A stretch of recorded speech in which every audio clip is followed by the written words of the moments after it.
उपराष्ट्रपती पदासाठी सर्वोच्च न्यायालयाचे माजी न्यायाधीश बी सुदर्शन रेड्डी यांचं नाव जाहीर केलं असून पंतप्रधानांनी एनडीए संसदीय पक्षाच्या बैठकीत उपराष्ट्रपती पदाचे उमेदवार सीपी राधाकृष्णन यांची ओळख करून दिली आहे आणि एकमतानं पाठिंबा देण्याचं आवाहन केलंय। भारत आता रशिया व चीन या दोघांशी जवळीक साधत असल्याचा दावा करत व्हाईट हाऊसचे व्यापार सल्लागार पीटर नवारो यांनी म्हटलंय की भारताला अमेरिकेचा धोरणात्मक भागीदार म्हणून वागणूक हवी असेल तर त्यानं स्वतः एका भागीदाराप्रमाणे वागायला सुरुवात करावी।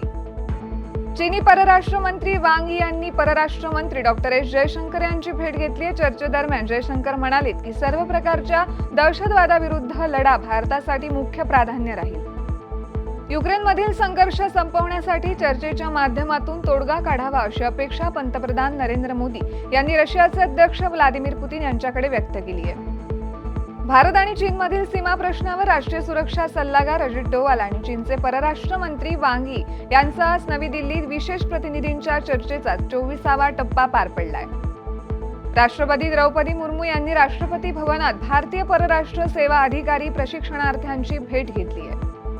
केंद्रीय मंत्री डॉक्टर जितेंद्र सिंग यांनी विकसित भारतसाठी आराखडा जाहीर केला असून 2026 मध्ये व्योममित्र, 2027 मध्ये गगनयान, 2035 पर्यंत भारताची स्वतःची स्पेस स्टेशन आणि 2040 मध्ये भारतीय चंद्रावर जाण्याची अपेक्षा व्यक्त केली आहे।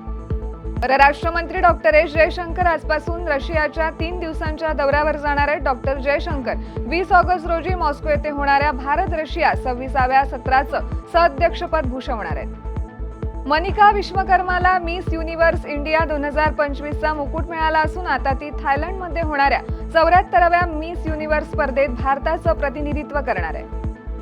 कझाकस्तानमधील शामकेंट येथे झालेल्या आशियाई नेमबाजी स्पर्धेत महिलांच्या 10 मीटर एअर पिस्तूल स्पर्धेत 2 वेळा ऑलिम्पिक पदक विजेती मनू भाकरने कांस्य पदक जिंकले।